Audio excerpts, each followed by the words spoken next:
ओम हरि ओम तत्सत श्री गुरुभ्यो नमः। हरि ओम। ओम श्री शरवण भवाय नमः। ओम श्री शरवण भवाय नमः। ओम श्री शरवण भवाय नमः। ओम श्री शरवण भवाय नमः। ओम श्री शरवण भवाय नमः। ओम श्री शरवण भवाय नमः। ओम श्री शरवण भवाय नमः। ओम श्री शरवण भवाय नमः। ओम श्री शरवण भवाय नमः। ओम श्री शरवण भवाय नमः। ओम हरि ओम तत्सत श्री गुरुभ्यो नमः। हरि ओम।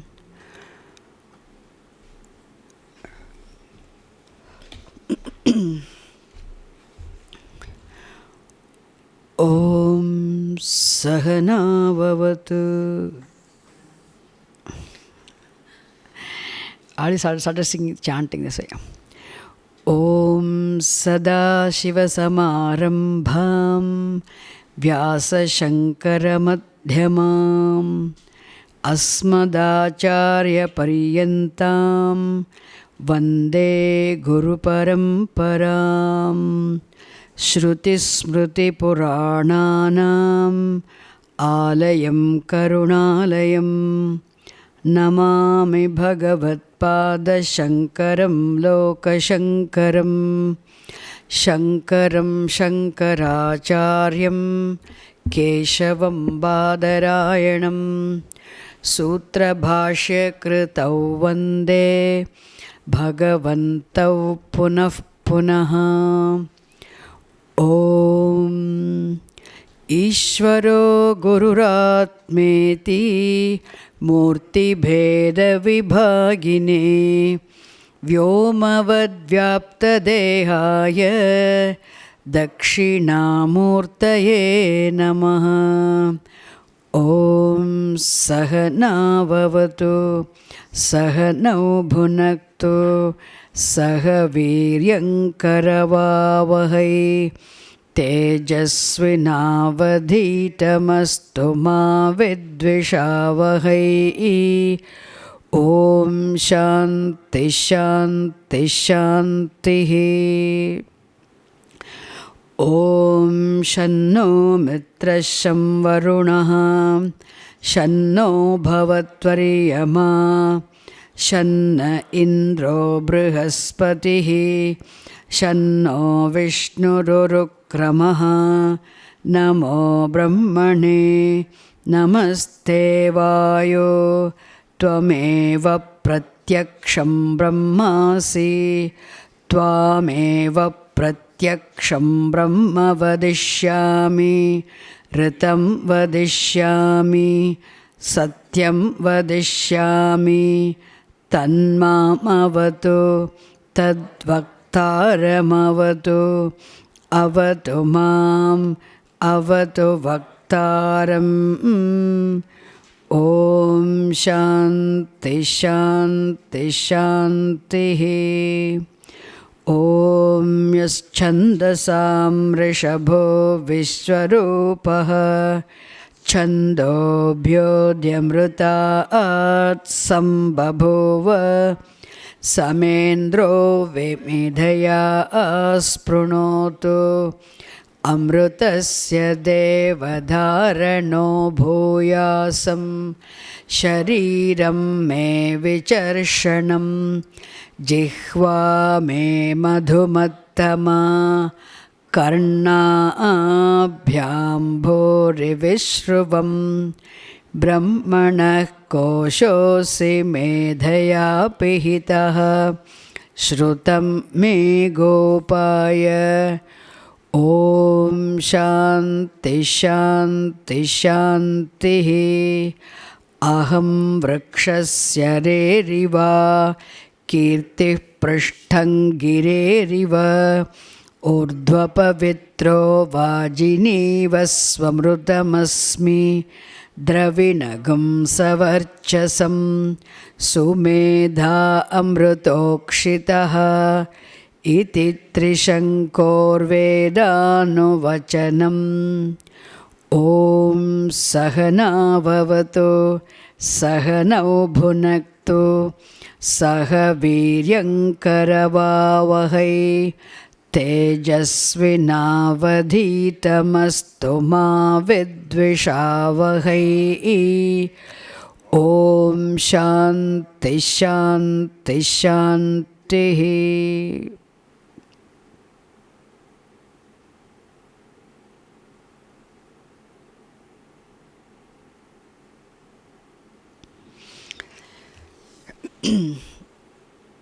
This morning we saw Shankara Bhagavad-pada in his commentary clarified the doubts of Apurva Pakshi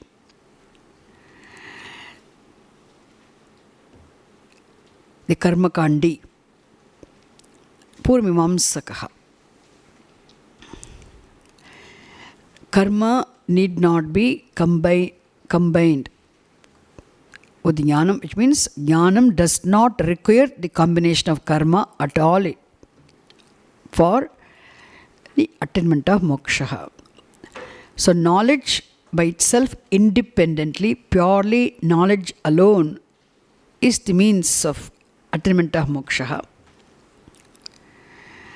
But definitely karma contributes tremendously for mental purification and steadiness. Karma contributes for mental purification. Upasanam, meditation, mental activity contributes for mental steadiness. Therefore, definitely karma plays an important role as an indirect means of attaining moksha. But definitely karma by itself is incapable of producing moksha. So karma practiced, lived as yoga without the attainment of knowledge will be incomplete. And jnanam, which is the only means of attaining moksha, will be impossible without karma. So karma yoga without the jnanam will be incomplete. Jnanam without the karma will be impossible. Therefore, they both are important. So karma and jnanam definitely both are important for the attainment of moksha, but they must be used sequentially. They cannot be used simultaneously, because jnanam by itself is independently serves as a means of attainment of moksha. That he clarified very well. He also said, this morning we saw how karma is the cause for action, and thereby being a cause for action, and the results of actions also are inevitable. Thereby, for exhausting karma, one has to be born again and again. Therefore, karma definitely retains the person in samsara. So how can the karma which retains a person in samsara be used as a means of attainment of moksha? So it need not be combined also with the jnanam. Jnanam itself is enough for moksha. So he made very clear towards the end. Then later on, so Purva Pakshi at last agreed with Shankaracharya, yes, karma need not be combined. Jnanam by itself is a means of attainment of moksha. But he said, because Shankaracharya Shankaracharya himself proved, explained very clearly the role of karma in attaining moksha as an indirect means. Because karma practiced as a yoga, meditation practiced, definitely contributes for one's mental purification, mental steadiness, without which jnanam is not possible. He mentioned, therefore, now this Purva Pakshi, now he holds on to this one another view. What is that view? Karma is important. Karma has to be performed. Nityanaimittika karmana should be performed. Kamya karmana should be performed. Pratishidha karmana should be avoided, so that we can earn punyam, and that punyam alone helps one in neutralizing one's obstacles, removing the obstacles caused by the pratibandha papam. The papam, all results of wrong actions performed in previous lives alone cause the obstacles in the rising of knowledge and the enjoyment of the benefit of knowledge. Therefore, those obstacles should be removed by neutralizing the papa karma of the past action, papam result of past actions, for which karma is important. Now, Purva Pakshi said, we saw this morning, if that is so, then sannyasa ashramaha is not at all necessary. One ashrama is enough. What is that ashrama? Grastha ashramaha. Why do we have 4 ashramas now? Brahmacharya ashramaha. Then from there, a person can directly come to Grastha ashramaha. Then he does not need to enter into sannyasa ashramaha at all. Sannyasa ashramasya, avashyakata. There is no necessity for sannyasa ashramaha. Why? Because people, if knowledge has to be attained, if knowledge has to rise, all the obstacles should be neutralized, for which old karma palams have to be neutralized, obstacles have to be removed. One has to perform karma. Therefore, one has to enter into Grastha ashramaha, perform karma. So that karma will help in removing the obstacles. Karma will produce punyam. That punyam produced by karma will remove the obstacles caused by parabdha karma palam. And Shankaracharya said, no. We saw that. We read that one. Page number 382. That is where we are. This morning, he said, no, grasthashrama. In fact, all the nityanimittika karmani, etc., panchamahayajnaha or other kamya karmani which are prescribed for karmakand, for a grasthrama, those karmani alone are not there. There are many karmani. There are varieties of actions, many types of actions. And then he also mentioned every ashrama has its own actions, its own duties also. Apart from that, there are disciplines. Tapas is something which is to be followed by all people of all ashramas. Truthfulness has to be followed by people of all ashramas. And all other sensory discipline, mental discipline, all of them also have to be strictly followed by all people of all ashramas. Of course, ahimsa, etc. has to be definitely followed by people of all ashramas. So, therefore, even other activities, other rituals, other duties prescribed for people of other ashramas are also, they also serve as very most effective means. So, itara ashrama karma, prasiddhani karmani. Itara ashrama prasiddhani karmani means the karmani, the duties and the values, etc. prescribed. Okay, the duties prescribed for other ashramas are also equally important. They are also most effective rituals, most effective karmani. Why? Because they also serve as means of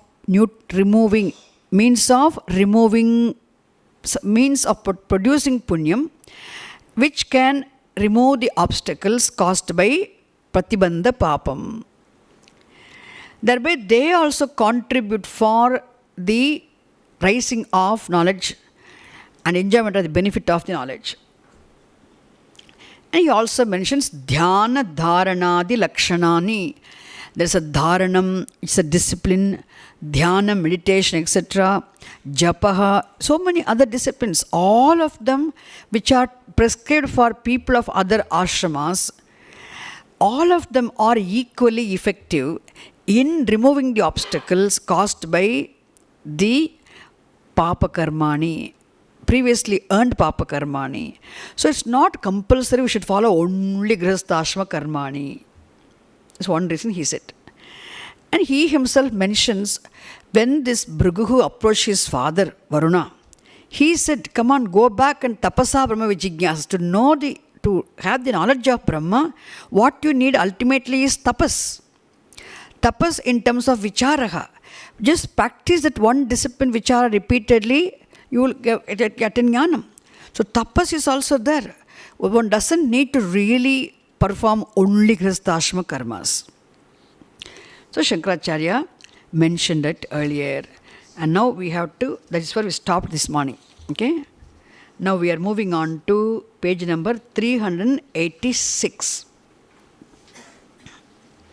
This is a new lesson. Until now what I said, I just repeated what I said in the morning. Now we are going to the new lesson. Page number 386. Shankaracharya continues his commentary. And there, what does he say? Let us read. Janmantara, let me make it clear. Yeah. Janmantara krita karmabhyascha pragapi garhastyat vidyotpatti sambhavat karmarthatvat cha garhastya pratipattehe.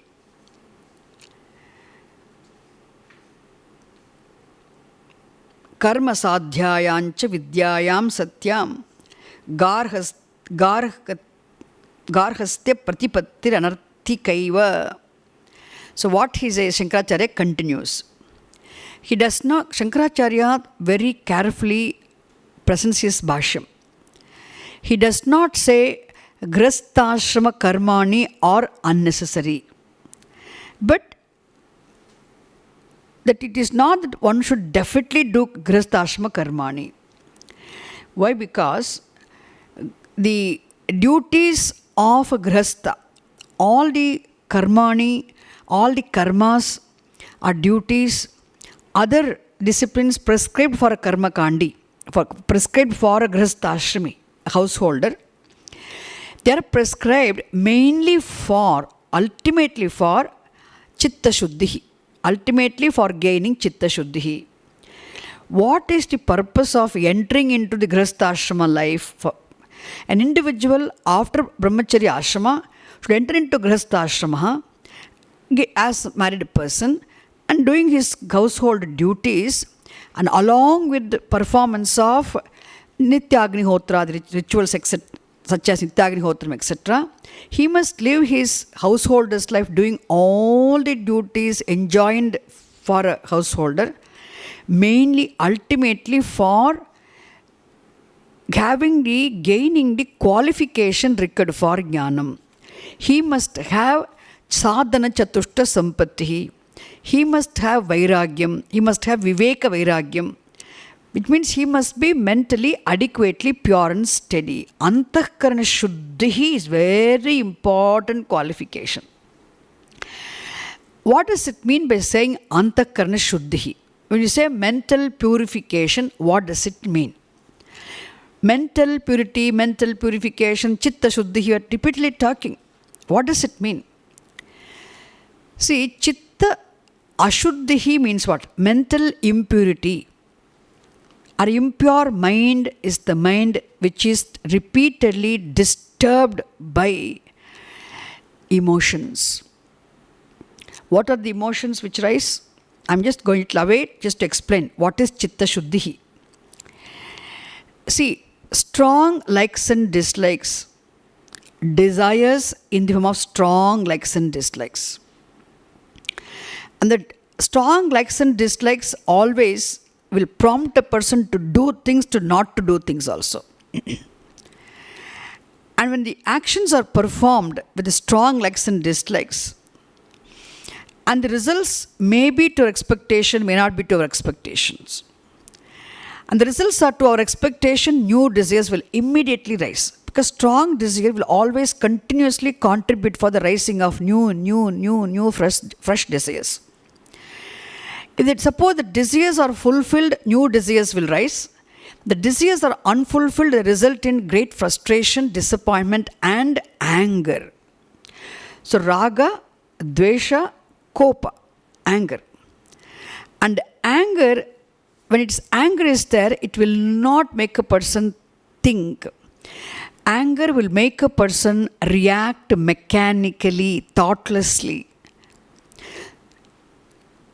And it also contribute for more hurt and guilt, more papa sampadhanam. Okay, when the person behaves thoughtlessly in anger, mechanically, for a person to be thoughtful in one's action, one must think before what I'm doing. For that, one must be calm. If the person is angry, the anger is there, the anger filled mind, in the mind, their thinking is not possible. It will result in what? Then reaction. Reaction is a behavior which will really cause hurt and also guilt. It will hurt other person, also result in, then later on there will be guilt on the part of the person who causes the hurt. If my behavior causes hurt, it also produce what? Guilt in me. Produce guilt, hurt and guilt. And the guilt again will be pricking again. Guilt will cause more disturbance. Hurt also cause more disturbance. Pain. Guilt is a form of pain. Hurt is a form of pain. So, the commissions and omissions of one's own self causes, the things which I should not have done, things which I should have done, when I did or I did not do, it causes guilt. Commissions and omissions which I do, which cause pain for others, which is a hurt. So hurt and guilt again are pain. And then naturally, in such a mind, jealousy also will be very natural. Where anger and desires are not managed, there will be certain degree of jealousy. So hatred, anger, then there will always be sense of insecurity, anxiety and fear. Anxiety, fear, anger, jealousy and greed, all of them will be naturally together as a group. That's why they're called 6 enemies. Shad Ripava, Kama, Krodha, Lobha, Moha, Mada, Matsarim. No, there'll be pride also. So these emotions, not created by one's own self, they're naturally obtaining emotions in him of thoughts. And all of them will be there, or some of them will be there, and such a mind which is always repeatedly disturbed by these emotions is said to be impure mind. These are the impurities. Okay, impurities. And we cannot by ourselves remove these impurities. There's no way of, because they rise from, they're already stored in our subconscious mind. Because ajnanam is naturally there. Therefore, wrong identity is naturally there. Already there's a sense of smallness and on I which is there in the form of pain. Okay, actually any pain is actually, any degree of pain triggered is always whenever the sense of smallness, sense of limitation centered on I is triggered by any external situation. That alone gives rise to what? Experience of pain. Pain. And whenever there's a pain, that pain alone gets converted into anger or jealousy, hatred, etc. So very natural, always subconscious, already everything is there. We don't need to create them. Nothing creates. Jealousy, hatred, anger, fear, anxiety, ragadvesha, strong, they're all dormant, latent in our subconscious. So as long as ignorance is, they will be there. We cannot undo them totally. Maybe the proportion may vary from person to person, but they are there. But what happens, they get triggered in situations. So when they get triggered and when they occupy, one cannot think properly, one cannot have any say over one's own emotions, then behavior will be uncontrolled behavior. That is when there's a big damage is caused in relationships, etc. Such a disturbed person is completely unqualified. Where is the question of he cannot even relate to, he cannot even handle the day-to-day life situations properly. Such a person, how can he quietly listen to the Shastram, understand the teaching, retain the teaching? Where's the question of meditating upon the teaching? Impossible. That is why first and the foremost of the qualifications is what? Antahkarana Shuddhi, mental purification. And that is why Shastram says absolute mental purification is possible only when the jnanam rises. Unless and until the self-knowledge becomes ascertained, unless and until a person has a different perspective, where the sense of smallness and limitations is completely resolved, there alone absolute purity is possible. Because Atma is of the absolute purity, nature of purity. But until jnanam also, one has to be pure, adequately pure. So purity is possible only in the wake of the jnanam. But now to attain jnanam, I must be pure. How is it? Catch 22, isn't it? That's the situation. Unless I become pure, jnanam is not possible. Unless I attain jnanam, I cannot become absolutely pure. That is why Shastram says, nobody can be absolutely pure until jnanam takes place. But until jnanam takes place, one must be able to have at least certain degree of mental purification, which is known as chitta shuddhi. And that chitta shuddhi is accomplishable only. So these disturbances are caused by what? That all these impurities become what? Obstacles. Obstacles are in the form of impurities. And they have to be resolved, removed, for which one needs to have punyam. The more and more punyam I consciously earn, and obstacles can be resolved. If obstacles are removed by earning more punyam, and these obstacles are caused by what? Obstacles in the form of mental impurities, mental disturbances are caused by our own papa karma. Previously earned papa karma. Papam. So the more punyam we earn, how can we earn more punyam? By consciously performing nitya-nimittika karmani, by performing all kama karmani also in conformity with the universal values. Dharma anushtanam is repeatedly emphasized for earning punyam. So perform nitya-nimittika karmani consciously, attentively, and perform kamya karmani also in conformity with the universal values, avoid prohibited karmani, then one can earn punyam.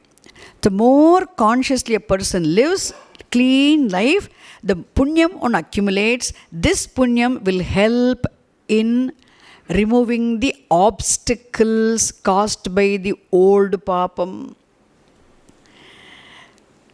Isn't? Therefore, for which one must definitely enter into grihasthashrama, where a person has many responsible duties, one must perform karma. So this is the argument of this person. But Shankaracharya says, yes, only for a person who is not mentally adequately pure, to earn mental purification, to earn punyam, he must enter into grihasthashrama. But there's also exceptions. Some people who are already prepared.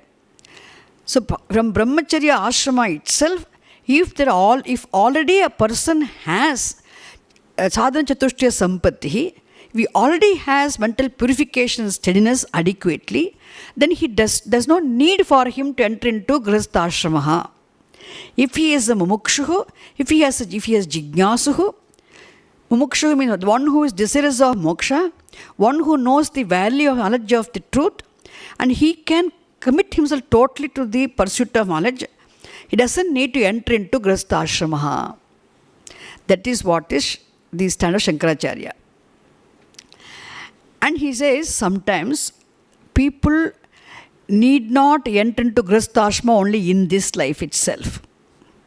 Suppose if a person lived clean life of dharma and grihasthashrama life in his previous life, and he would have accumulated lot of punyam in his previous life.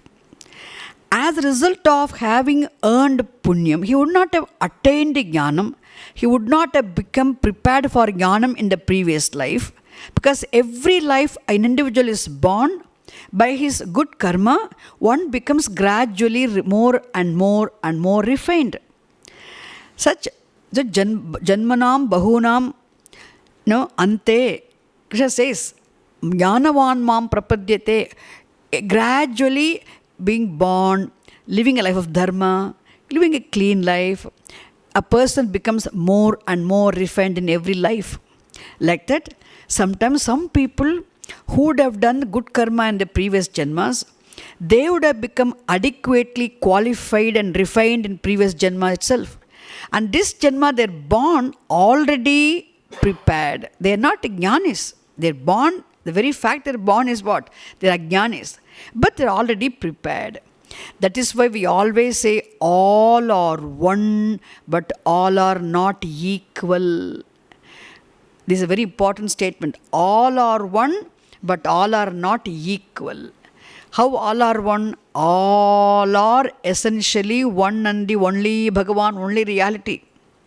But emotionally, no, in terms of emotional maturity, all are not the same. All are not equal. Essentially, all are one, but emotional, from the standpoint of emotional maturity, all are not equal. Some are adequately mature, some are more mature, some are very mature, some are the most mature, some are immature. Emotionally, people are not of the same level. But any immature person also definitely can become the most mature. Any mature person also would have been an immature person once upon a time. Very natural. Is it clear? So Shankaracharya says here, Hey Purvamimamsaka, you are only talking about the Grihastha now, Punya earning the Punyam in this present life. You always forget about the past. Initially also he forgot about Sanchita Karma. He didn't want to think about it. Now also he forgets about past. He only thinks of entering into Grihastha in this present life, undoing one's duties, earning one's punyam, neutralizing the papa karma, removing the obstacles. Only things are the present life. We are all born here now, which means before also we had many births. Many births. We cannot count how many births we all had, we cannot count. Which was the first birth, we cannot say. But definitely we all had many births before this also. In those births, definitely, and some people who would have lived a very clean life of Grihastha, would have lived a life of meditation, etc., they would have earned punyam, as a result of which there already sometimes people are born mature. They're not wise jnanis, but still they are very mature, adequately pure and steady. And such people, they become very quickly, they attain sadhana chatushtaya sampatti, they get. They don't need to enter into Grihastha. For such people, entry into Grihastha is not necessary. They can skip, straight away they go to sannyasashrama.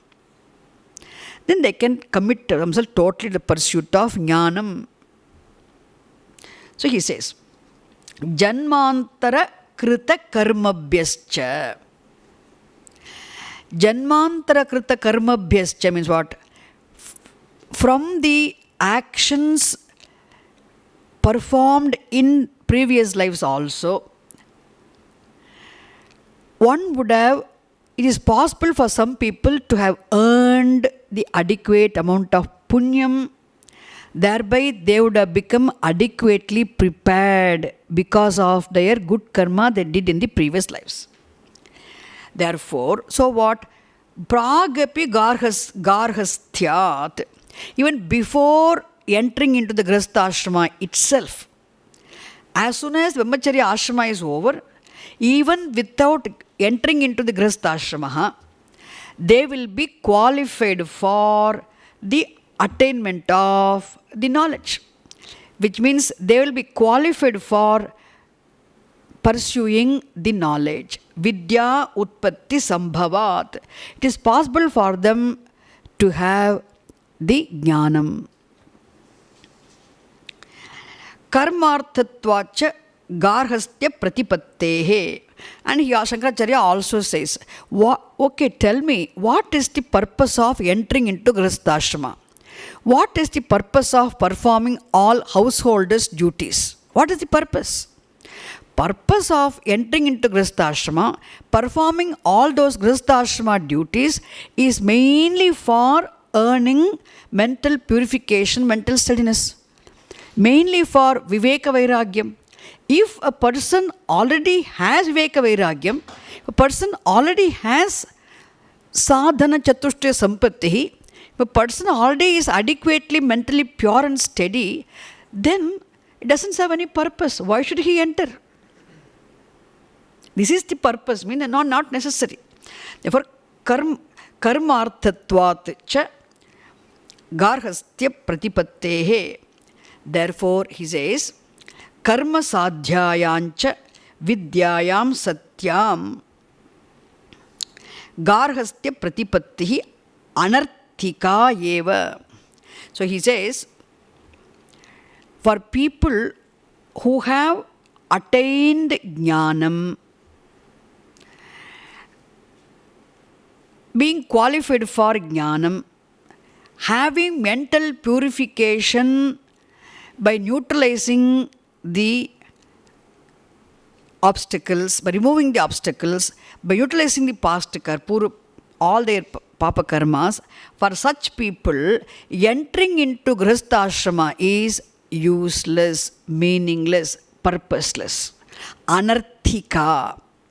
Garhastya pratipattihi, taking to life of a householder, is purposeless. See, when you do something, always you must have the purpose. What is the purpose of entering into grihastha? What is the purpose of doing all householders' duties? What is the purpose of doing all brahmacharya ashrama duties? What is the purpose of following all the disciplines prescribed for vanaprastha ashrami? What is the purpose of shravanam? What is the purpose of mananam? Always we must think before doing, we must be very clear about the purpose, the benefit, the purpose. Then, if already you have what you need to have, then you don't need to do that. It's a purposeless. It doesn't serve the purpose. So, anarthika means it is a purposeless, meaningless, useless, waste of time for a mature person, individual, to enter into grihastha. Immature person has to enter into grihastha. We are not saying no. So immature person is not looked down upon as looked down upon. He is not looked down upon as an inferior being.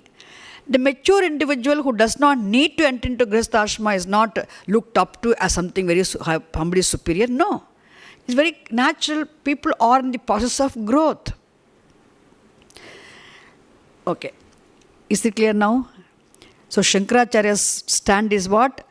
Don't say that sannyasa ashrama is not required. Only grihastha ashrama is important. People have to go there to do karma, to utilize the papams, to remove the obstacles, utilize the papam, must perform karma. Don't say that. It is not for everybody. Generally, it is for most of the people. Some people don't need to go if they don't need to. Okay. Next. 388. Shankaracharya, sannyasa matter comes and he will not leave. Okay. Now in 388, in fact, there's an Upanishad called Jabala Upanishad.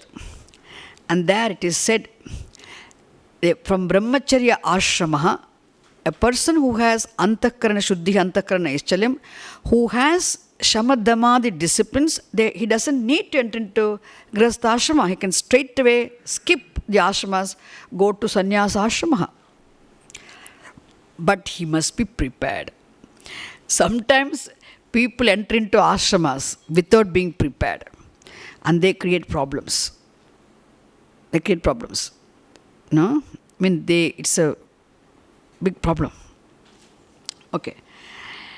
Now here, lokarthatvacha putradinam putradi sadhyebhyacha ayam lokaha pitruloko devaloka ityebhyo vyavritta kamasya nitya siddhatmaloka darshinaha karmani prayojanam apashyataha katam pravrittir upapadyate.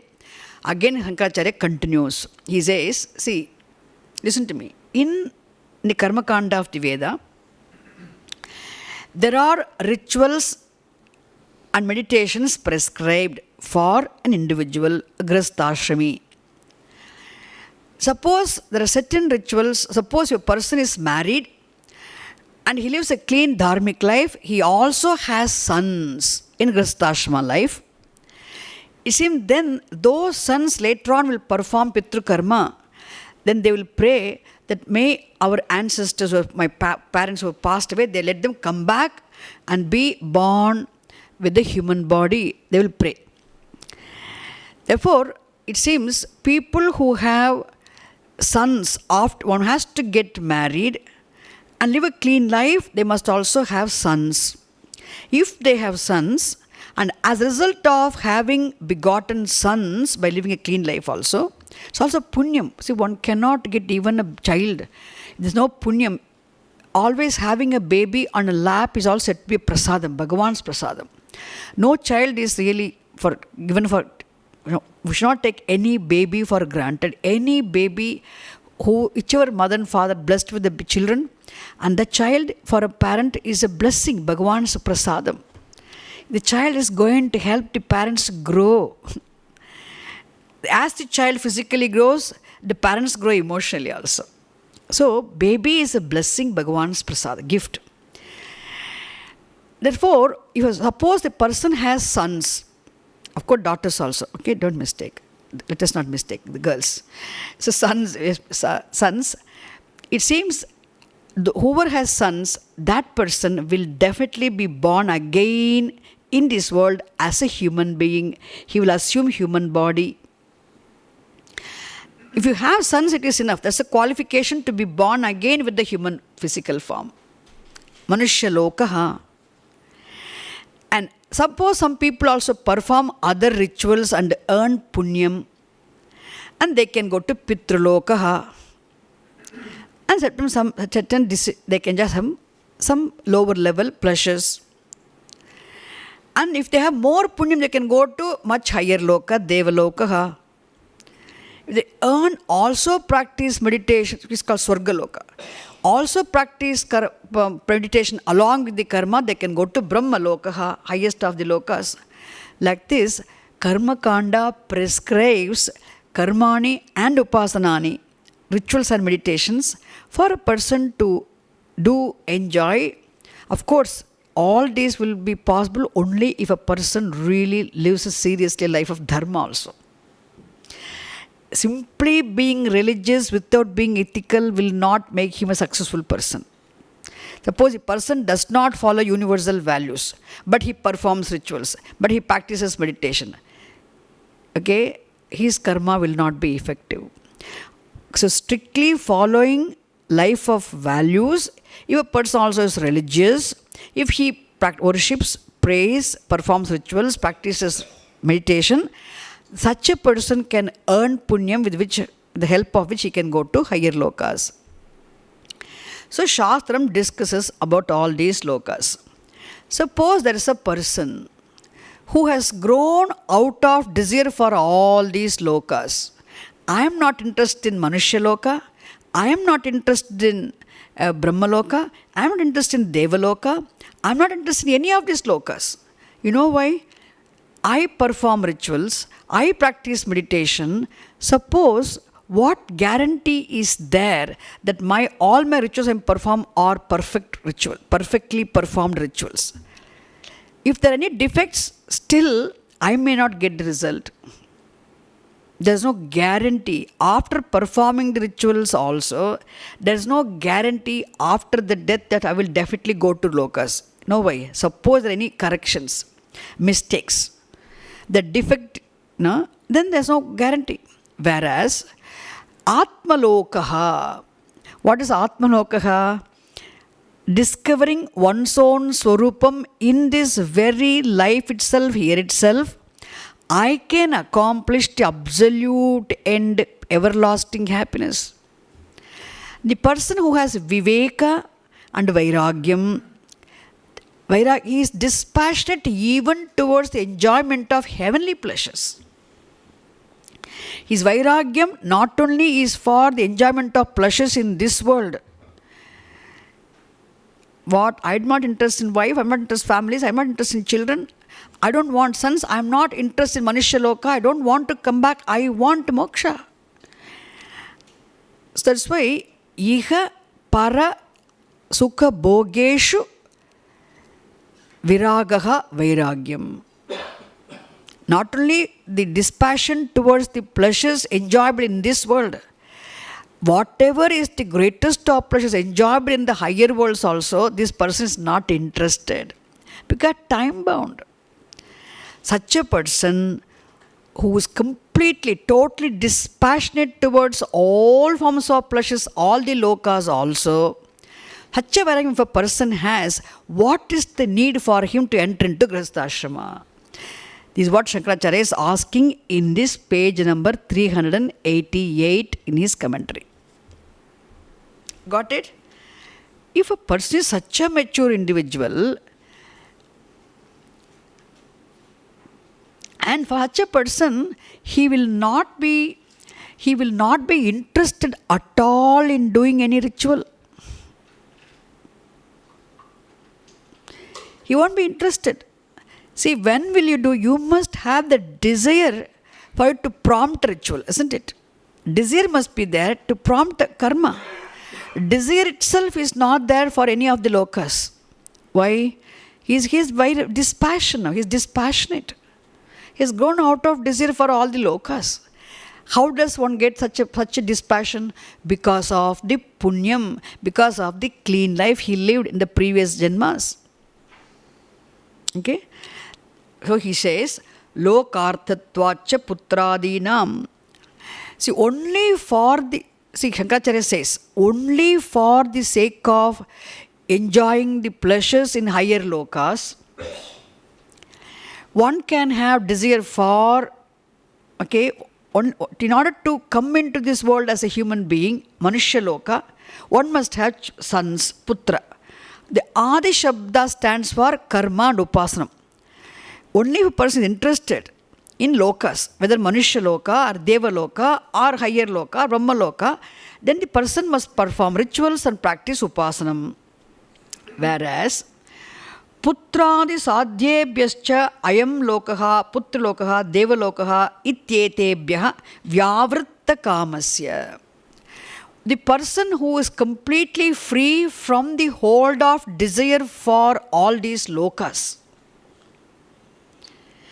the person who is not at all interested, who has completely grown out of desire for the enjoyment of pleasure in any of these lokas. I am not interested in Brahma Loka, I am not interested in Deva Loka, I am not interested in Pitra Loka, I am not interested in Manushya Loka also, I am not interested in any of the lokas. What I want is only Atma Lokaha.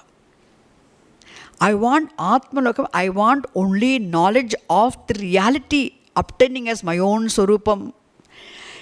Such a person, Vyavritta Kamaha, one who is absolutely free from the hold of desires for any of the lokas, for such a person. And Vairagyam, he is dispassionate towards other things. His only passion is for the knowledge of the self. So, Nitya Siddha Atmaloka Darshinaha. See, other lokas have to be attained. They have a beginning and they will have an end. Whereas Atma Lokaha, Atma is Nitya Siddhaha, everlasting, ever available, ever obtaining as one's own Swarupam. The reality of the universe obtaining as one's own Swarupam, which is implied with the term Atma in terms of pure consciousness. Atma Lokaha means Atma, that's all. There's no Loka or anything. Atma Lokaha means the abstract reality obtaining in the form of consciousness, implied by the term Atma, which is ever available, always available as my own Swarupam. I am only such a person, one who wants such a person, Jnanam, for him, Karmani Prayojanam Apna Pashyati. He does not see any prayojanam, any use, any benefit in performing karma. Shankaracharya is talking about a mature individual, don't forget. Okay, the person does not see any purpose, does not see any benefit, does not see any use in performing ritual or practicing meditation or in entering, enjoying the householder's life, in having sons. No, he's not interested. This is called really vairagyam. Such a person, katam pravrittihi upapadyate. Katam, how can he be, how is it possible for him to be given to any pursuit of karma? How is it possible for him to involve himself in any activity? Okay, if he will not involve himself in any activity, then what will he be doing? He will take sannyasa. He will be given to the discipline of Shravanam. If it is not there, what else is available? What else should he do?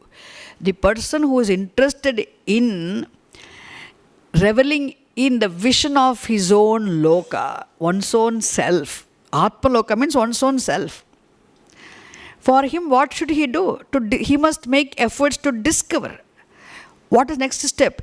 Next step for him is Shravanam. He must be given to Shravanam.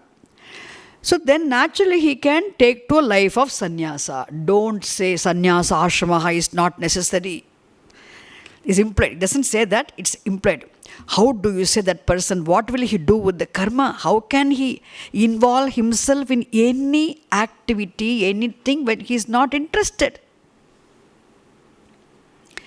Then naturally he has to take to life of sannyasa.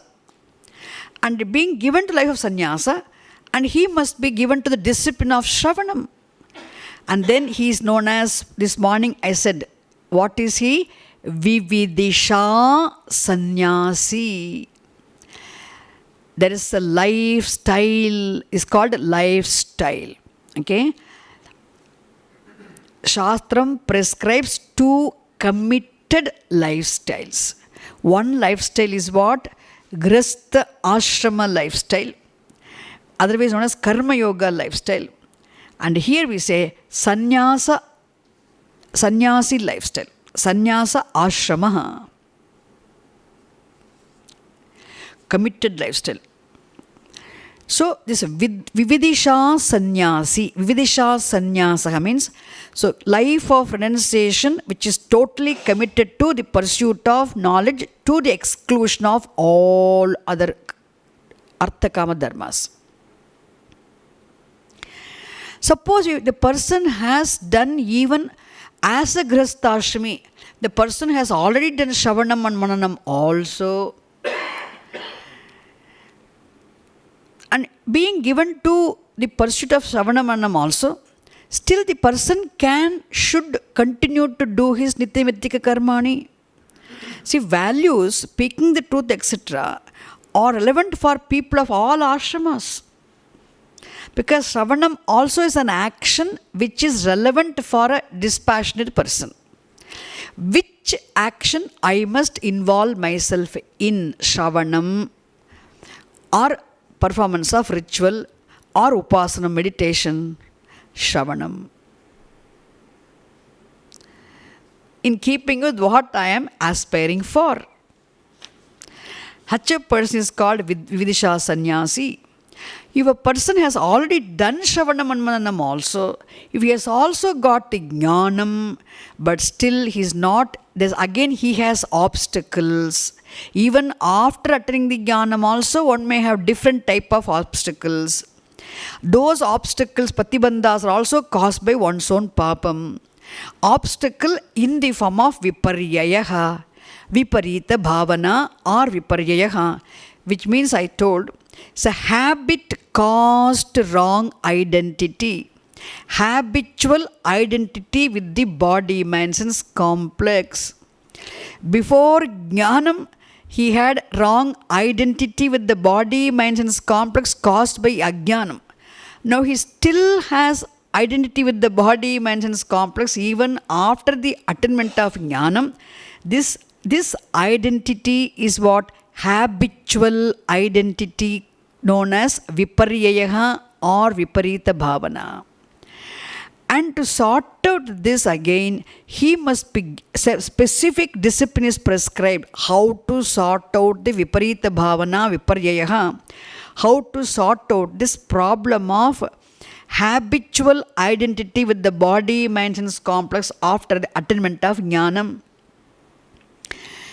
In order to be able to enjoy the benefit of jnanam, that is called contemplation. This is the actual meditation, contemplation. Contemplation is meditation, mental activity, in which one has to repeatedly dwell upon one's own swarupam, which a person has attained, attained through Shravanam and Mananam. So, one is always dwelling upon one's own swarupam. What is being dwelt upon is one's own swarupam, not different from oneself, which is called nididhyasanam. And such a person who is given to the discipline of nididhyasanam, having the jnanam, is also said to be what? He is also sannyasi. He is called vidvat sannyasi. Therefore, don't say sannyasa ashramaha is not necessary. Okay. Now we'll move on to the next page number 390.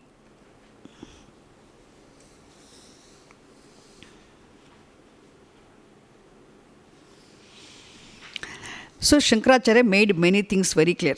The first thing what he made very clear, see, for the sake of mental purification, which is very much required for the attainment of jnanam, without which attainment of jnanam is not possible at all, for which grihasthashrama rituals, duties alone are not necessary. Even the duties and the life rituals, duties and disciplines prescribed for other ashramas also are equally great. They also, when performed, practiced properly, will contribute for chitta shuddhi. One more point, okay? Suppose sometimes if a person does not want to enter into grihastha ashrama, if he is strong enough,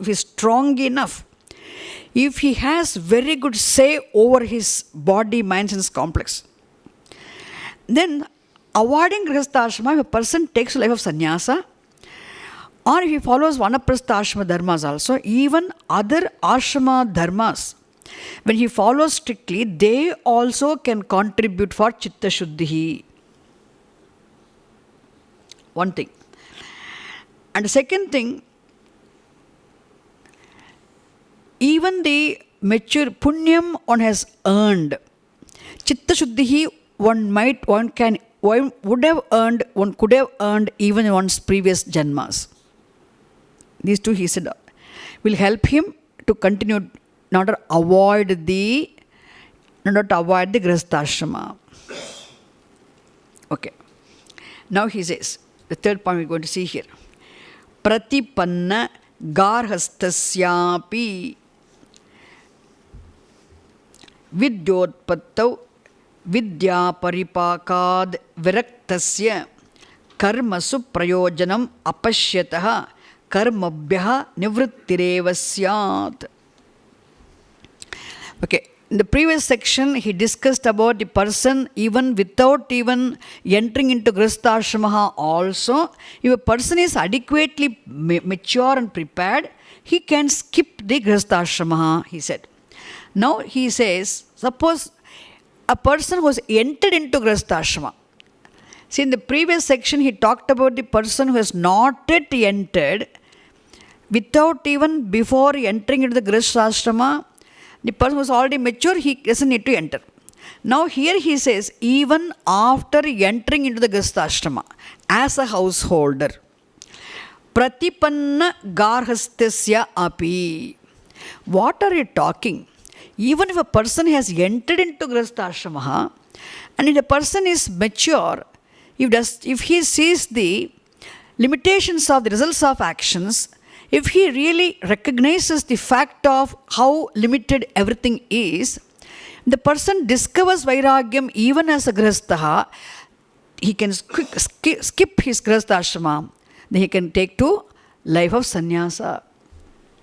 After having fulfilled his duties as a father of the children. So, Pratipanna Garhastyaha means the householder who has entered into Grihasthashramaha. Vidya Utpattau, Vidyotpattau.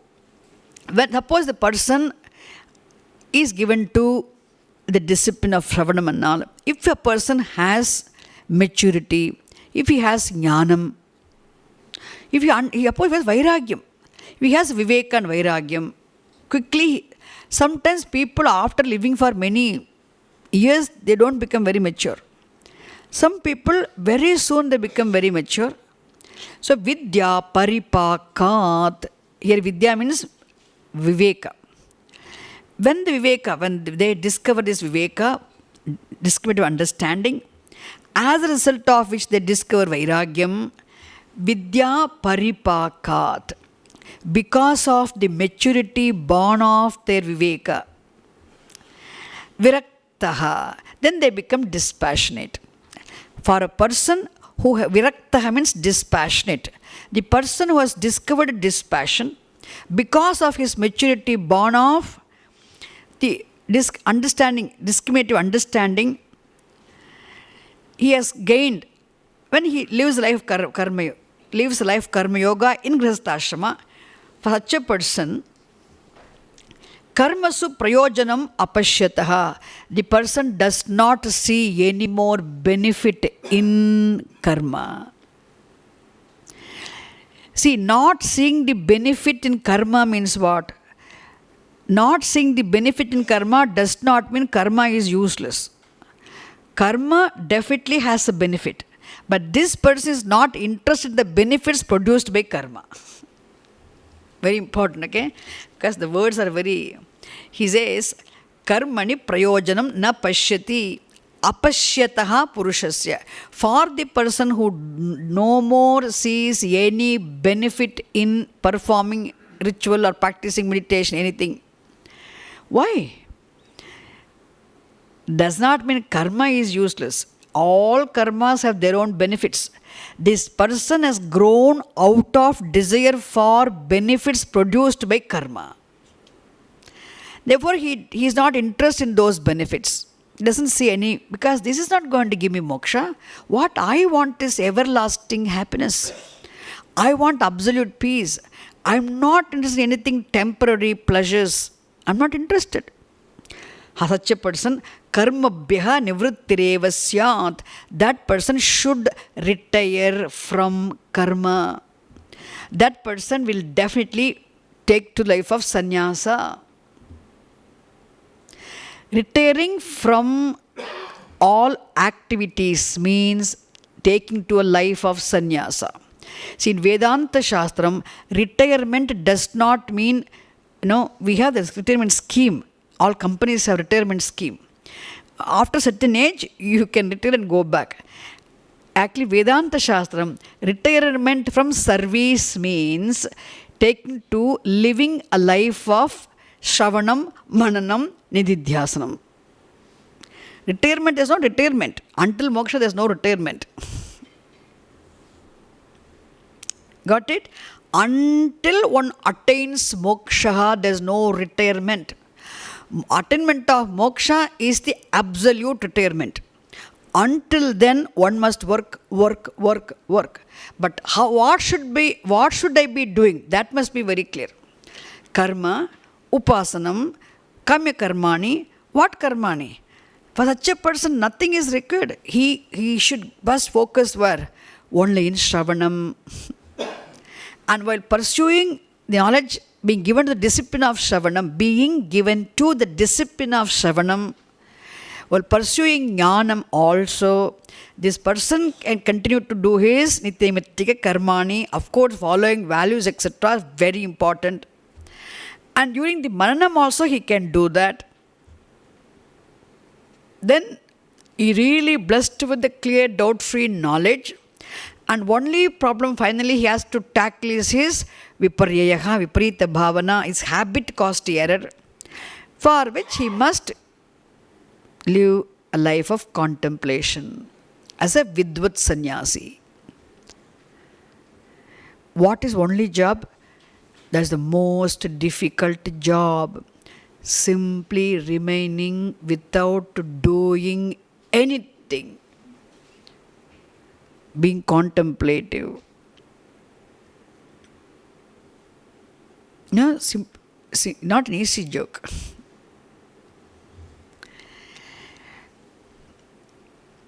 So, don't say sannyasa ashrama is not necessary. Living in a grihastha ashrama itself is ultimated to prepare a person for sannyasa ashrama. How can you say sannyasa ashrama is not necessary? Okay. Now, here in this context, Shankaracharya is very happy to quote a statement from Brihadaranyaka Upanishad. It is a statement of Yajnavalkya Rishi, who was a grihastha jnani, householder jnani. And he tells his wife, he quotes, see, even Yajnavalkya Rishi in Brihadaranyaka Upanishad says this to his wife Maitreyi. Hi Maitreyi, bye. I'm going to go, prepare yourself, okay? I'm not going to be stuck with you anymore. He didn't say it this way, I'm just sorry. Pravrajishyan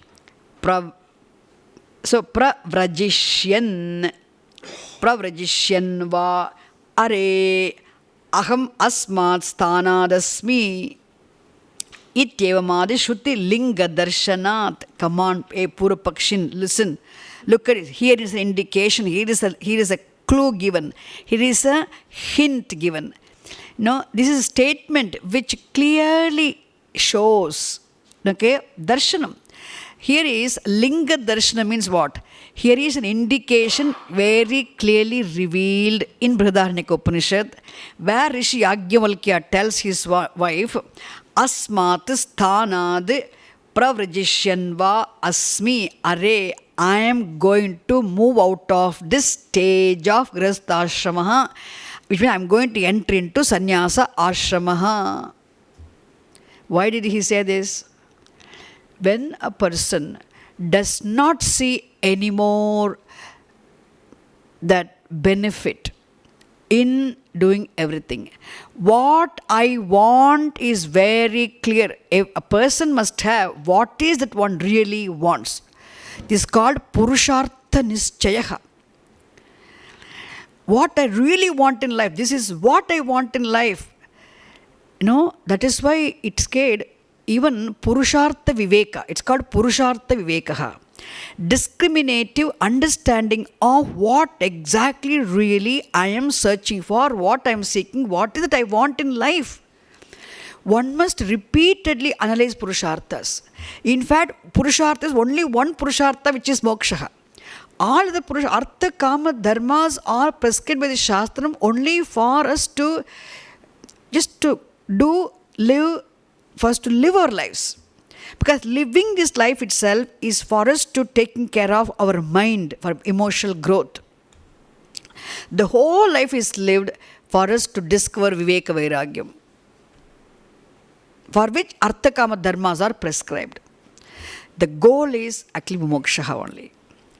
So one must understand what moksha is all about, how it is ultimate end. We will have no clue of moksha. We don't need to go anywhere, no travel is required. Here, right now, one can just discover this everlasting peace, absolute happiness, obtaining as one's own Swarupam, which is the Swarupam of the only reality of the whole cosmos. It is possible. Provided one must have done Purushartha Vivekaha, one must have. Purushartha Viveka means definiteness about the purpose of living this life. Then one's priorities will become very clear. What are my priorities? The priorities are very clear. A person understands the value of knowledge. He also should see by his own experiences in life the limitations of everything. And that's enough. He has viveka, he'll have vairagyam. Such a person, he will not see any more. That what I want cannot be given by artha kama dharmas. Not even these worldly pleasures, even the higher worlds cannot give me what I want. Atma lokaha, myself, knowledge of my real self is what? Because in fact, all the worlds are in myself. No world is outside of me. That's why Ananda Mimamsa also makes it very clear for us. Isn't it? Ananda Mimamsa tells how limited even Brahmananda is, the Sernigarbhananda is. Therefore, such a person, it's called, emotional, very highly evolved, highly mature individual can easily see the benefits, exact benefit what one wants being not there in karma and upasana. Such a person, for him, sannyasa is the best life. That is the best next ashrama. Shastram prescribes, Vedas points it out. How can Karmakand he just simply say, sannyasa ashrama is not required? Okay, next.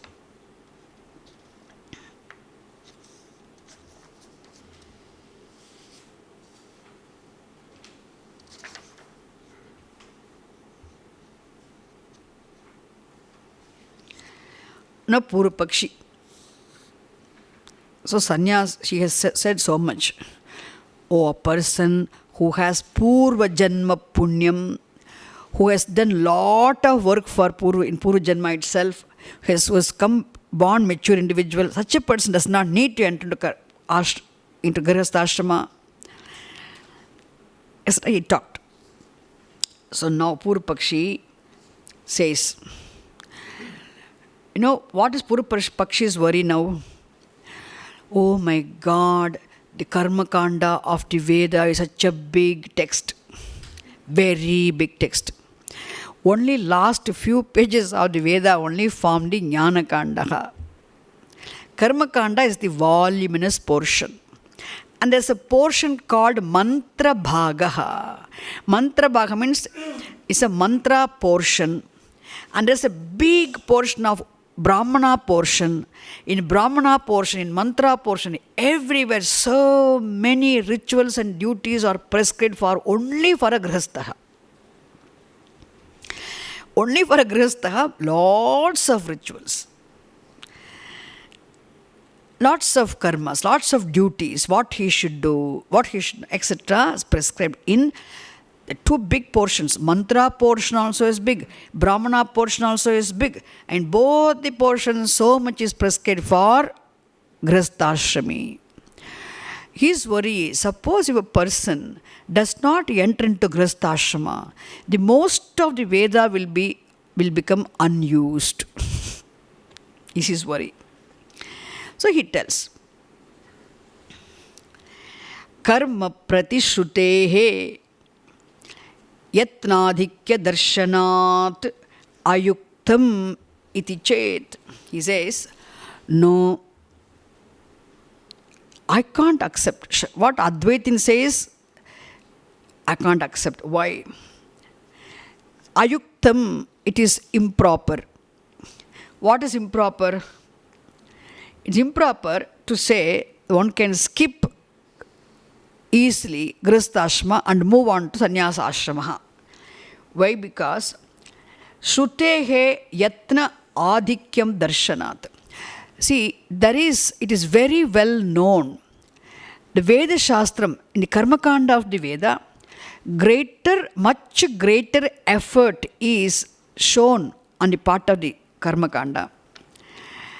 That in presenting abundant, in presenting more of rituals and duties for a Grihastha. So Karma Kanda portions prescribe more of duties for a Grihastha only. Therefore, it is not proper. It's improper for you to say that one can skip Grihastha and go to Sannyasa Ashrama. Shankaracharya did not say that everybody should skip. He says, though whoever is mature can skip and go to Sannyasa Ashrama. But he doesn't want Sannyasa Ashrama at all first. Now he says, no, it is not proper. It is improper for you to say. Because Grihastha Karma Kanda prescribes more and more of duties for Grihastha. And he says, Agnihotradi karma prati Shruteradikaha yatraha mahamscha karmanyayasaha. So he says, do you know, you are simply saying skip the ritual, skip the Grihastha. Agnihotram karma, Agnihotradi karma, there are many karmas specifically prescribed only by Grihastha, and there Shruti prescribes really great effort on the part of the performer of the Agnihotra ritual. To perform an Agnihotra ritual, the person must make great effort. Not an easy joke. Then Mahamscha Karmani Ayasaha. It also involves great strain. It involves great effort, great strain, and also Aneka Sadhana Sadhyatvat. We also need a lot of many things to perform a ritual. Now you know, whenever you perform a small ritual here, how effort is involved, strain is involved, even our ritual, small ritual, which we perform here. And again, buy things. Aneka sadhana sadhyatvat. A ritual can be performed only if we have collect many things. Sadhanani. And it involves strain. It involves effort. So, Shruti herself, Veda Shastram herself in Karma Kanda prescribes all that. Means the greater the effort is involved, the greater the strain is involved, more things are required, means that must be very important. How can we skip it? This is the argument of a Purvapakshi. And he continues. And you also say, Tapo brahmacharyadinam cha itarashrama karmanam garhastyepi samanatvat ananya sadhanapekshatvat cha itaresham na yuktaha tulyavad vikalpaha ashramebihi tasyeti chet. And he says, don't compare Grihastha with other ashramas. Who is saying? Purvapakshi. Don't compare Grihastha with other ashramas. You know why? Whatever duties, whatever disciplines, whatever values, whatever attitudes are compulsorily followed strictly by people of all ashramas, they're all followed by a Grihastha also. Okay? The disciplines, values, attitudes followed by people of other ashramas are also strictly followed by a Grihastha, a householder. Whereas the duties prescribed for a Grihastha is not prescribed for people of other ashramas. Which means Grihastha alone has more responsibilities. He alone has more duties. So how can you compare Grihastha with other ashramas? Other ashramas do not have the duties prescribed for a Grihastha. Whereas Grihastha is inclusive of other ashramas, values and disciplines also. Okay? Therefore, other ashramas are not comparable to Grihastha. Grihastha is very important. One must enter into Grihastha and one must perform rituals, practice. One must perform all these things. Why it is superior? Other ashramas do not have what is prescribed for a Grihastha. Okay? Whereas whatever is followed by other ashramites are followed by Grihastha also. Is it clear? A householder has no choice. He has to follow the disciplines, values, attitude, etc. prescribed followed by people of other ashramas.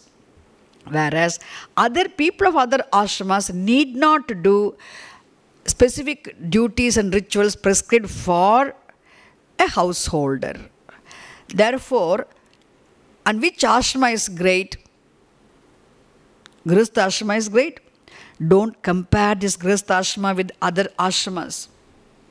Tulyavat vikalpaha ashramabahi tasya iti chet. It is not at all appropriate on your part to present that other ashramas as equal to that of Grihastha ashrama. Know why he is saying this? Shankaracharya said, if at all a person is not prepared for, a person does not have, suppose there's a person who is not yet qualified for jnanam, who does not have antakarana shuddhi, antakarana aischalyam. But this person does not want to enter into Grihastha ashrama.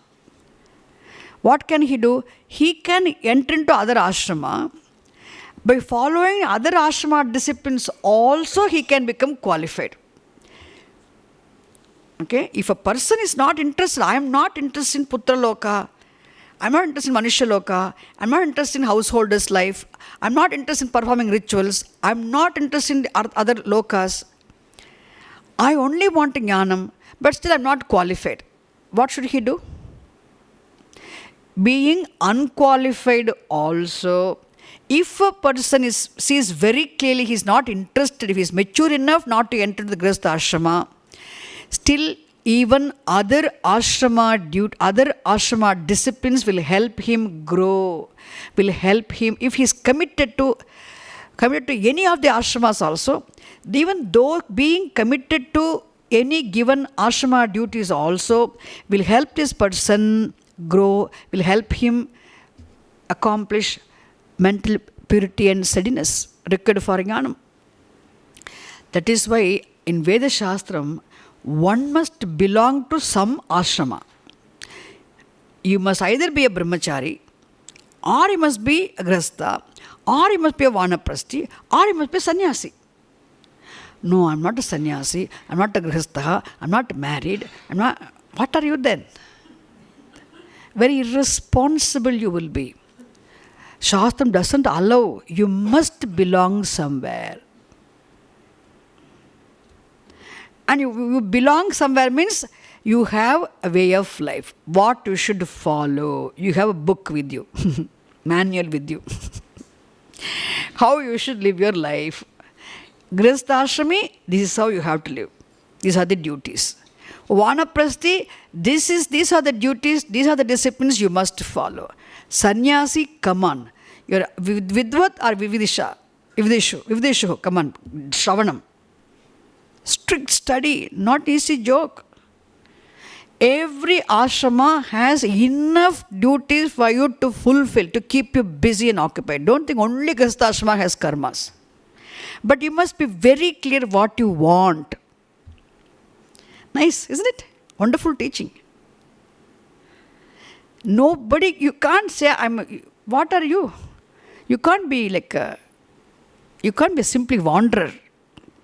You must, whichever ashrama you belong to, there are enough duties, enough disciplines, enough things for you to keep you occupied, engaged, to accomplish a given end. There's no way, you can't be outside. Grihastha ashrami, otherwise vanaprasthi ashrami, only from Grihastha you can move on to vanaprastha. If you're not entering into Grihastha ashrama, you must skip straight from brahmacharya to sannyasa.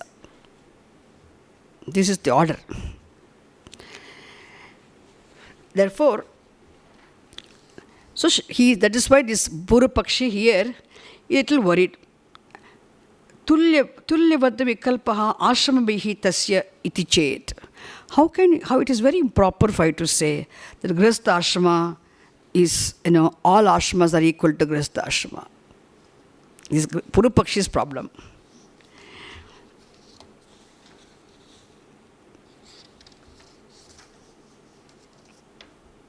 I think if you go through these pages, it will become much clearer for you.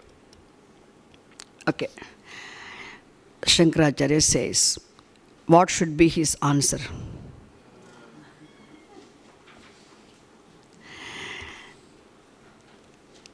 He says, no. How many times to tell you repeatedly, again and again? Siddhanta. Answer comes. Janmantara kritanugrahat. One line. Janmantara kritanugrahat. Yes.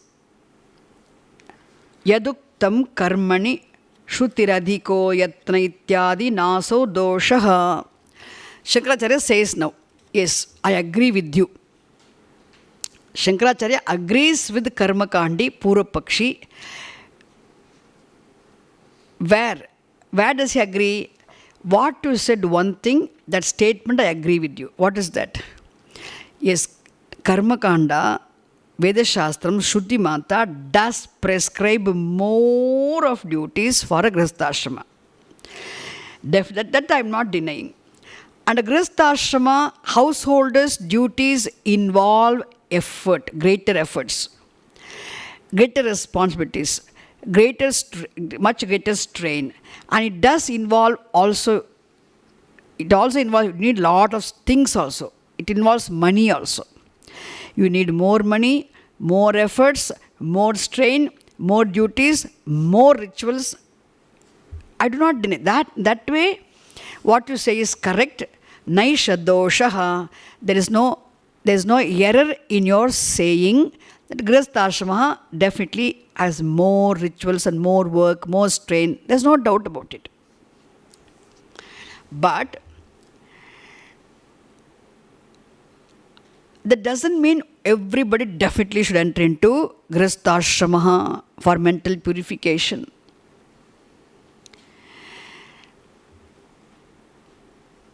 A person is ready, doesn't need to go. He says, Janmantara krita anugrahat. It is appropriate for anyone to see the fact that Karmakanda of Shruti does prescribe more of duties and rituals and upasanas, etc.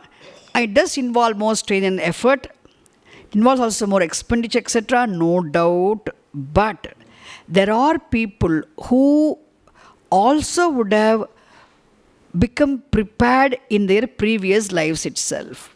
Janmantara krita anugrahat. People who have the grace, abundance of grace of Bhagavan's grace, earned as a result of punyam, they have earned in their previous lives good karma. And they become prepared. So they don't need it to enter into Karma Kanda. Even if Karma Kanda, Shruti, most voluminous portion of Karma Kanda, prescribes so many duties, for that sake one does not enter into Grihastha. Isn't it? How much your food is available in the restaurant? If you are not hungry, you can't eat. It's only for a person who's hungry, he should go. Just because there's a restaurant with varieties of food, the person who is not hungry should not go and eat. It's not right. So he says, Yataha janmantara kritamapi agnihotradi lakshanam karma brahmacharyadi lakshanam cha anugrahakam bhavati vidyotpattim prati. So, janmantara kritamapi, even if a person does not perform agnihotradi, the rituals such as agnihotram, other rituals and practice of upasana, etc., even if a person does not do in this janma, if a person does not do other rituals such as brahma, even which has to be followed in brahmacharya ashrama, etc., still the person's previous janma, when a person lived in brahmacharya, followed the brahmacharya ashrama in previous janma, and a person lived a grihastha ashrama in previous janma, and there itself this person's clean work, karma would have earned him abundance of punyam. Anugrahakam, even the previous janmas, brahmacharya ashrama duties, grihastha ashrama duties, they bless him. He has the blessing. And that punyam itself, when a person blesses him with the knowledge, and such people, janmana eva viraktaha drishyante kechit. There's very, some people you might have seen, even by birth, at a very young age, they become very dispassionate. Okay? Janmana eva, even by birth. Which means what? Even by birth means what? At a very young age, they become mature. They become dispassionate. They're not interested in anything. That's why you would have heard about the Vamadeva, Rishi Vamadeva. When he was in mother's womb itself, he became a jnani. If Bhagavan wishes, if I finish this, I will do Aitareya Upanishad. Then, there in the mother's womb, he tells, mother's womb itself, he became a jnani. How is it possible for somebody to become a jnani in mother's womb? Don't ask me all that I have seen and all. Upanishad says, what it means is, for some people, even right from the birth itself, they're very mature. People ask questions. No, we never saw Ramana Maharshi studying Shastram. Without studying Shastram, without Shastra Pramanam, he became a jnani. Ramakrishna Paramahamsa became a jnani. There are many other jnanis who would have become jnanis without studying the Shastram. That does not mean they have become jnanis overnight. See, they must have worked in their previous janmas. They must have done a lot of tapas, lot of preparation, lot of punyam they must have earned. Even sometimes people even die, you won't believe, even after Shravana Mananam also, people without attaining moksha, without enjoying the benefit of jnanam, they die. Which means there's a pratibandhakam, there's obstacle for them in enjoying the benefit of their knowledge. Such jnanam is known as sapratibandhaka jnanam. Sapratibandhaka jnanam means they have attained jnanam, they would have gone through Shravanam and Mananam even in previous janmas. They would have become much prepared much before that also. They would have made all efforts. Some pratibandha, some obstacle comes and obstructs them, prevents them from enjoying the benefit of jnanam. They did not attain moksha. They would have died. But such ill-evolved people, they're born with the jnanam. Born with the jnanam means what? All the efforts they have put in, the samskaram, they have janmantara samskaraha. They have all stored in subconscious. When some situation comes, triggers, everything will come back to them. So such jnanis, and then they become very quick. They're just born, and again some punyam, the pratibandha goes, and they attain moksha. They attain jivan mukti. Or they can continue their contemplative life in this life. They can begin their life with the contemplation. No Shravanam, no Mananam, not even anything, because already they're okay. They can just live a life of contemplation. It is possible. Shastram says, Janmana eva viraktaha drishyante kechit. Some people become very dispassionate, very mature from a very young age, from the time of birth itself. What does it mean? How can we expect them to enter into Grihastha ashrama? They don't need. General rule is everybody should go through all 4 ashramas. But there are exceptions who are already mature, who would have worked for it, earned punyam. And for such people, sannyasa ashrama must be there. They need not enter into Grihastha ashrama. Now he is going to say next sentence. Now, With this, I'm going to stop. Okay, some people are like that. No, from the time of birth itself, they are very mature. That they become very dispassionate. Viraktaha, janmana eva viraktaha drishyante. We see such things happening in life. Because it doesn't mean that they have suddenly become dispassionate. Suppose if you happen to see any Mahatma anywhere with any degree of dispassion, Viveka Vairagyam, it's all Janmantara Samskaraha. Even your interest in studying the Shastram is not possible unless you had some samskara before. It's not possible. And there are some people, even if they enter into Grihastha, even if they perform rituals, even if they practice meditations, even if they follow all the duties of a Grihastha, even after having gone through the Grihastha completely, even after becoming very old also, still they will not be mature. We see such cases also. So Shankaracharya mentions that in this page number 398. What does he say? What does Shankaracharya say here? 398. Am I very fast? My speaking is okay for you? It's okay. I forget sometimes, I get excited. Ke chittu. There are some people. He talked about some jnanis who are dispassionate from birth itself.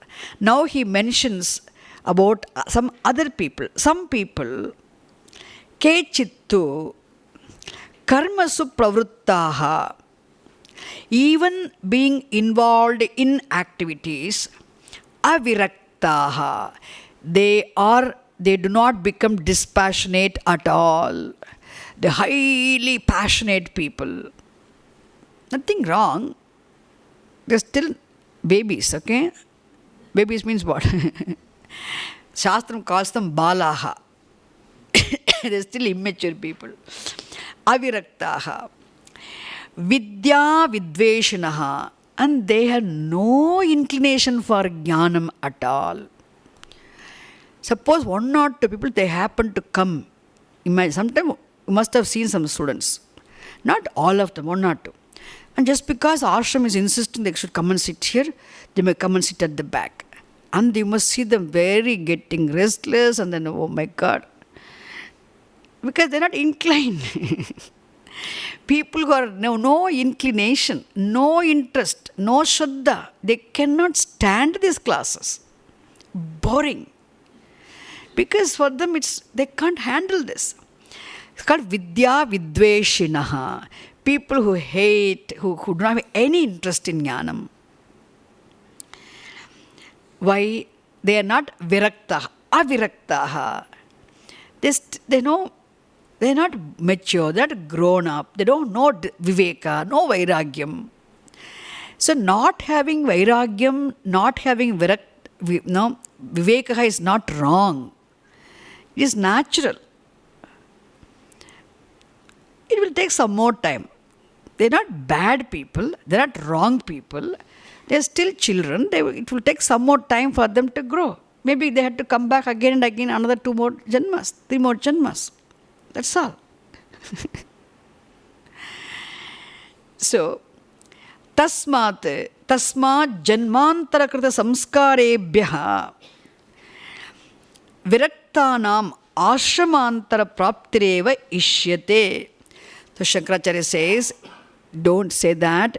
Even if people are given to Grihastha, even if they're strictly following these disciplines also, performing rituals, practicing meditations also, living a Grihastha life also, involved people who are totally engrossed in performing activities and karmas also, some people do not become mature in the sense, some people do not have any discriminative understanding. They do not grow.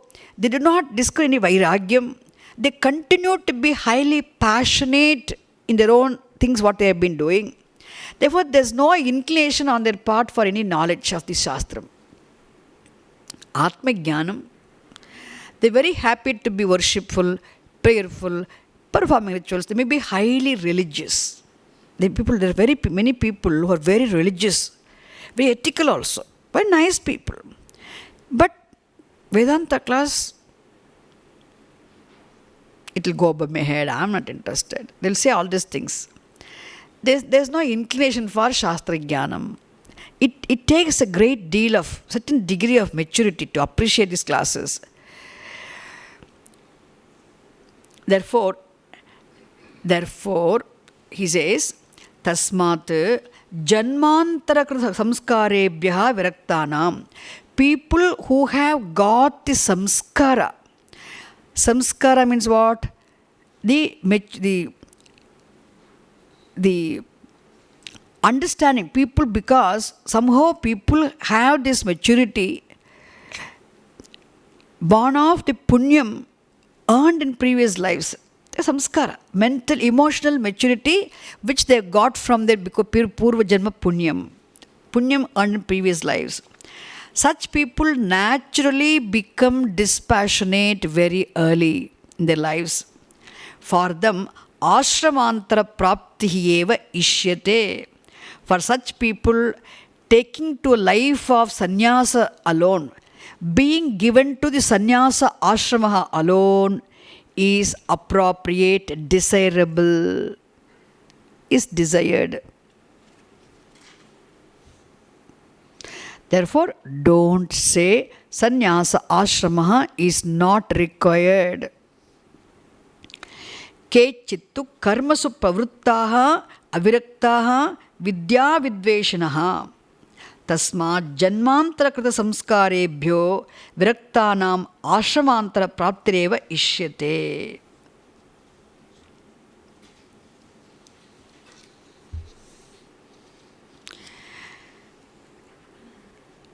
Page number 399.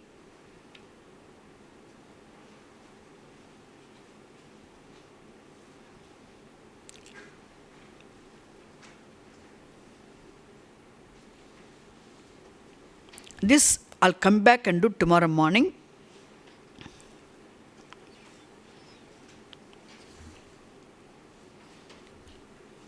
Okay? Is it clear? Any questions?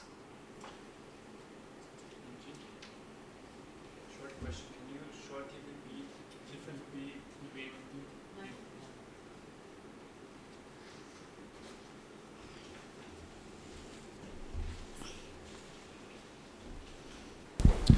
Can you shortly repeat the difference between Vivicha and Vidvat Sannyasi? Vidvat sannyasa and Vividisha sannyasa. Yes. Okay. That's good. See, Vividisha is a desiderative noun. Desire to know. Vividisha means desire to know. Is a synonym of the word jijnasa. Jijnasa also means desire to know. Vividisha also means desire to know. Vetum icha jijna. Vetum icha vividisha. Jnatum icha jijnasa. It's a desire to know. And the person who has this desire to know is known as Vividishuhu. Vividishuhu. Like Mumukshuhu, we have Vividishuhu. Vividishuhu is adjective, the one who has the desire for knowledge. And the desire for knowledge is Vividisha.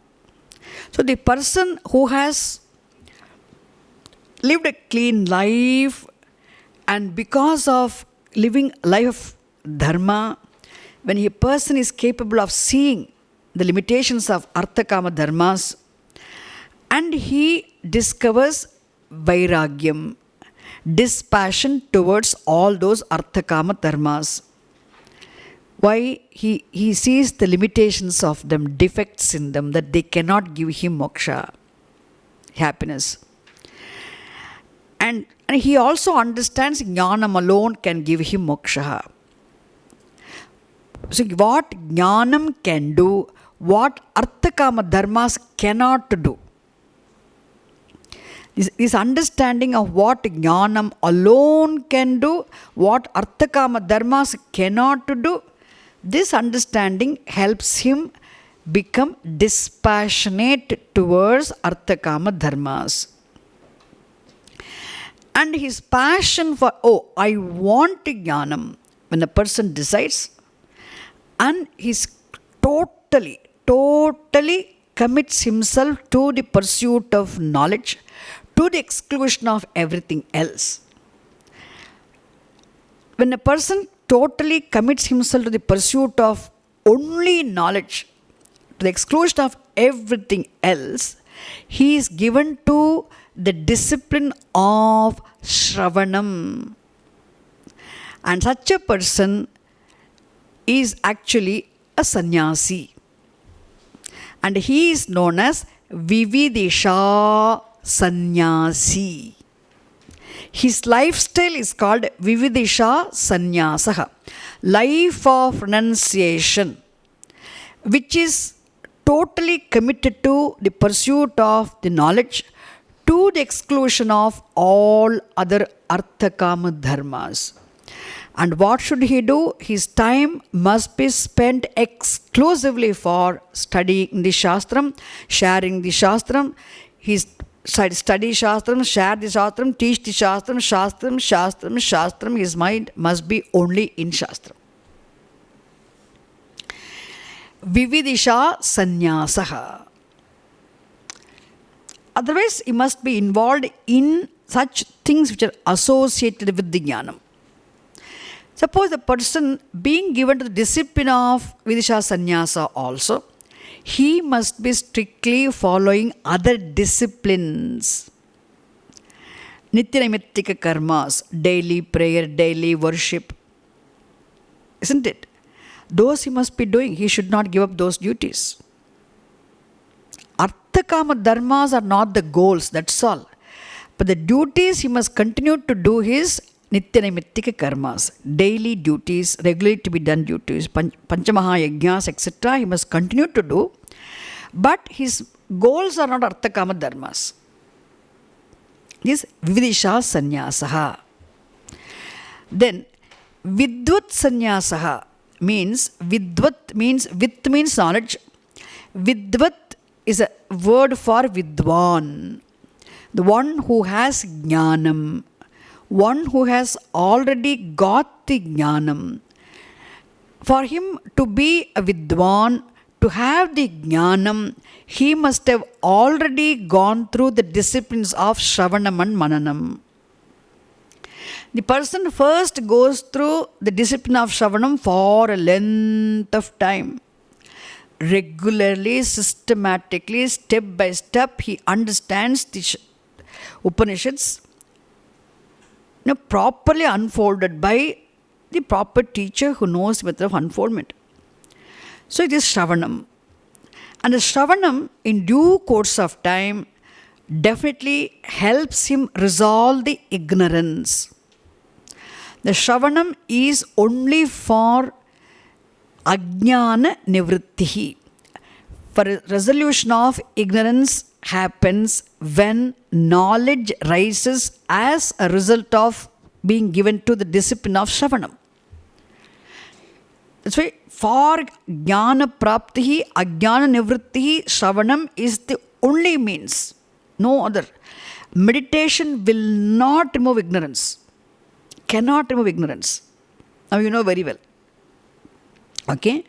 But even if a person attains Jnanam, Jnanam is not already, it is effective.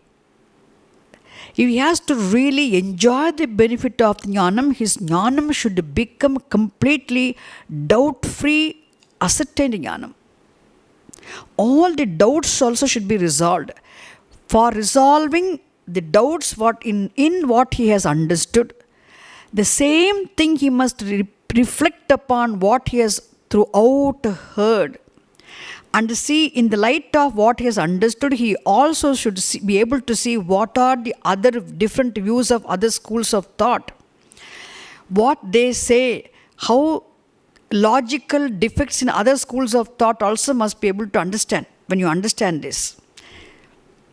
That's why Bhashya study is for Mananam only. What you have first learned, that is for Shravanam. Bhashya study is for Mananam. Because doubts all will be cleared. Now, Pura Pakshi's views are this. Even though he has the views, still how they're defective, what are the defects there? Finding fault is pointing, see, understanding the defects of other person is not to find fault, not to belittle him. Definitely not. It is for our own enhancement of clarity. With the due respect to Karma Kandi, we have to see the defects for our own clarity.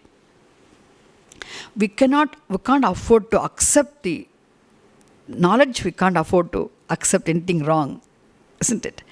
So, the Mananam is a next step which should follow the Shravanam, specifically for resolving all the doubts one has in the teaching. Teaching is not defective. In my understanding, the defects are possible. I might have missed something, I must have misunderstood something. It's a misunderstanding caused or wrong understanding caused, defects should be dissolved. That is then, after Mananam also, I have now clear doubt-free understanding. Still, it is possible for a person to have some problems in enjoying the benefit of knowledge. I don't feel free. I still feel bound. I'm having some problems. It is because of the identity with the body, mind, sense complex. And in other things, doesn't go that easily. Even after Jnanam, that is called Viparyaya Jnanam. Viparyaya Jnanam means the habit caused physical, the identification with the body, mind, sense complex will still be there because of the old habits. To resolve that problem, the person has to be given to the next discipline of Nididhyasanam. Nididhyasanam means contemplation. Okay, suppose a person who has been a Vidisha sannyasi, now he becomes a Vidvat sannyasi. Otherwise, if a person without becoming a sannyasi, also a person was studying the Shastra. Still he is sannyasi without taking life of sannyasa also. And when he totally commits himself to live a contemplative life, to dwell upon what he has understood clearly, such a sannyasi is called Vidvat sannyasi. Vividisha sannyasi, Vidvat sannyasi. Clear? Om Purnamadah Purnamidam Purnat Purnamudachyate Purnasya Purnamadaya Purnameva Vasishyate. Om Shanti Shanti Shanti. Harihi Om Tat Sat. Shri Gurubhyo Namaha. Harihi Om.